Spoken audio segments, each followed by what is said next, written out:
Durante más de 6 décadas, los pitufos han encantado al mundo, pero su historia esconde secretos y giros que no parecen tan inocentes. Cuando miras más allá de las canciones alegres y las casas de hongos, podrías preguntarte algo más extraño. ¿De dónde vienen en realidad los pitufos?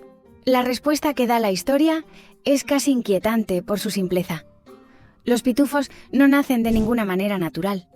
Llegan en cigüeña durante una luna azul, colocados en la puerta de una casa hongo antes de desaparecer otra vez en el cielo nocturno. No hay madres, padres, ni árbol familiar más allá de Papá Pitufo. Y aún así, el pueblo tiene cerca de 100. Este sistema raro sugiere que pueden existir más aldeas de pitufos, recibiendo entregas misteriosas de medianoche, como si fuera un programa secreto de población azul que nadie quiere explicar. Y esa llegada misteriosa de casi 100 pitufos solo se compara con el secreto de lo que esconden bajo su gorro.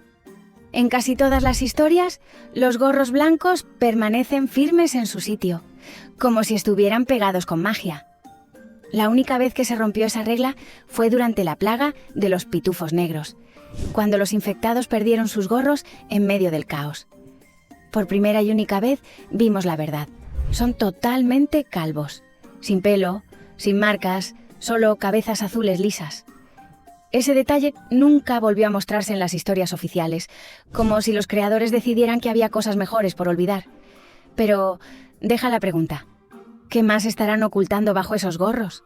Y si ese misterio no fuera suficiente, los pitufos también tienen un secreto para vivir siglos.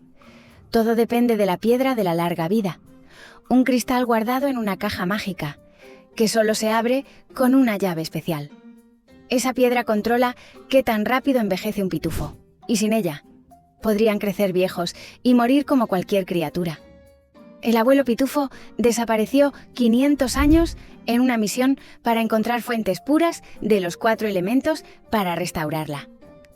Gargamel intentó robarla, pensando que era un tesoro para vender, y el enemigo del abuelo, llamado Némesis, la quería para su propio poder.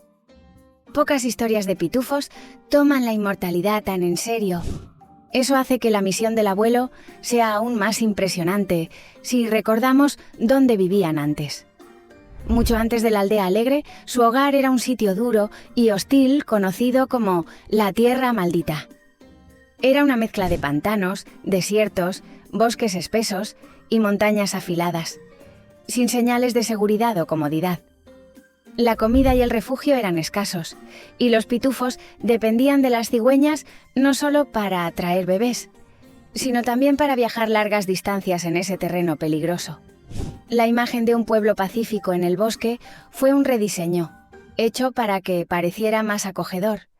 En realidad, los primeros pitufos eran sobrevivientes en un paisaje áspero, no solo cantantes felices en un bosque de cuento.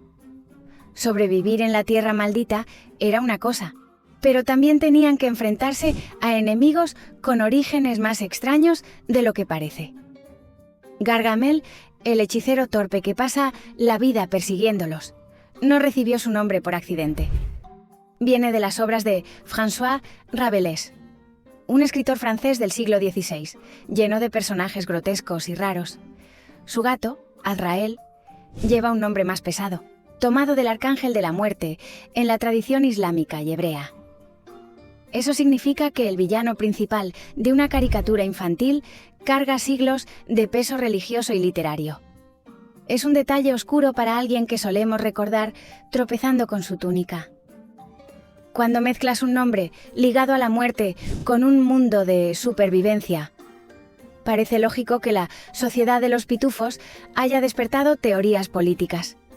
Con el tiempo, algunos dijeron que su forma de vida refleja comunismo. No hay dinero, ni propiedad privada, ni competencia por recursos. Cada pitufo tiene un rol claro: hornear pan, cultivar, inventar, y los resultados se comparten. Papá Pitufo es el líder incuestionado, guiando a la comunidad y asegurando que todos tengan lo necesario. Sea intencional o no, muchos lo ven como la comuna comunista más amistosa jamás imaginada. Si esa idea parece rara, su historia de debut lo hace más.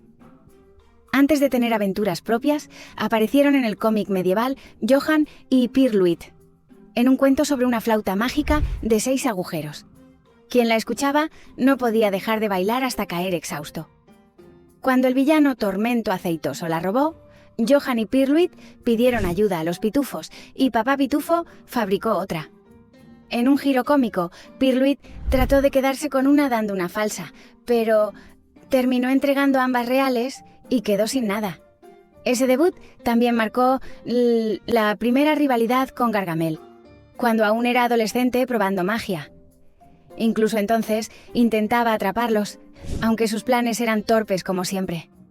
Los pitufos arruinaron su plan y lo dejaron humillado antes de ganar. Esa derrota sembró su obsesión. Desde entonces, solo tuvo 2 metas: atrapar pitufos y convertirlos en oro. Mientras tanto, Papá Pitufo quedó como único padre de casi 100 jóvenes. No hay historia que explique cómo llegaron todos, ni señales de otros padres, ni cómo un gnomo azul con barba crió a tantos solo. La aldea simplemente existe con docenas de personalidades, como si hubieran aparecido de repente, listos para la vida diaria. La primera historia propia tampoco fue alegre. En 1963 apareció Los Pitufos Negros, una trama más de terror que infantil. Un pitufo picado por un insecto se convierte en un ser negro, calvo y salvaje que solo grita «Nap». Luego muerde a otros y todos se transforman en zombies iguales. La infección se esparce como fuego. Y sí, fue la única vez que vimos lo que hay bajo los gorros.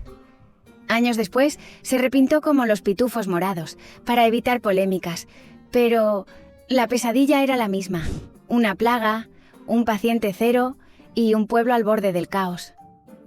Si esa plaga no basta, aquí hay otro giro. Pitufina, la rubia sonriente que todos conocemos, empezó como un arma. Gargamel la creó con lágrimas de cocodrilo, cerebro de pájaro, la astucia de un gato y un corazón de piedra. Su misión era simple: entrar en la aldea y causar problemas. Llegó con cabello negro y sin lealtad, pero quiso cambiar. Papá Pitufo lanzó un hechizo, cambió su cabello a rubio y la declaró una verdadera pitufina. Básicamente fue un cambio de imagen para borrar un plan de sabotaje. En 2005, UNICEF Bélgica lanzó un anuncio que parecía un dibujo normal, hasta que aviones bombardearon la aldea. En segundos, la pantalla mostró cráteres y cuerpos azules. No era solo por impacto. La campaña buscaba conciencia sobre niños soldados en Burundi. Aún así, el salto de canciones a destrucción masiva fue impactante. El creador, Pello, tampoco ayudó. Era conocido por dejar fuera a las mujeres. Cuando introdujo a Pitufina, la hizo vanidosa, habladora y problemática, y rechazó que fuera heroína. Con el tiempo esto inspiró el término «el principio de la pitufina». Un grupo de hombres con una sola mujer, cuyo papel es ser la chica. En Los Pitufos se mantuvo así hasta la llegada de Saseta, la abuela y Sauce. Y si esas ideas ya sonaban viejas, la serie fue más rara. En Pitufo la otra mejilla, Papá Pitufo anunció una regla: ningún pitufo puede patear a otro. Fortachón no escuchó. Se topó con una bruja con un bulto rojo en la nariz y le dio una patada. El bulto saltó a su cara como una maldición. Desesperado, pateó a Vanidoso, que pateó a otro. Y así todo el pueblo terminó en cadena de patadas. Al final, papá rompió su propia regla y selló la maldición con un beso. Tras décadas de historias raras, Hollywood cambió todo. En 2011, Sony lanzó una película con actores reales que abandonó el mundo medieval y dejó a los pitufos en el Nueva York moderno. Un momento estaban en su bosque, al siguiente corrían por Central Park y esquivaban taxis. El cambio ignoró décadas de historia y la reemplazó con comedia y CGI. Para muchos fue un reinicio, para otros, una traición. Y esa es la historia detrás del pueblo azul que creíamos conocer, lleno de misterios y caos. Ahora la pregunta es, si los pitufos se crearan hoy, ¿Pasarían del primer episodio? Déjalo en los comentarios.